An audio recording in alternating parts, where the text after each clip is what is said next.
Welcome back. In today's video I'll be showing you how to make video play faster in Davinci Resolve. Remember to leave a like and feel free to subscribe if the video helps. Let's get into the method. To make a video play faster in Resolve, make sure you're in the Edit tab and that you have the video added to the timeline. All you need to do now is right click on the video clip and then choose Change Clip Speed.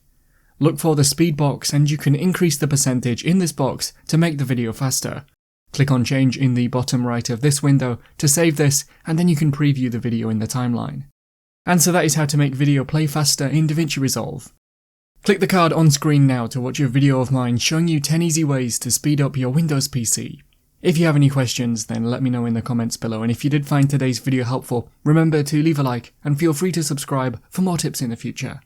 Be sure to stick around to see some of my other videos that you might be interested in. Thanks so much for watching, and I will see you in another video.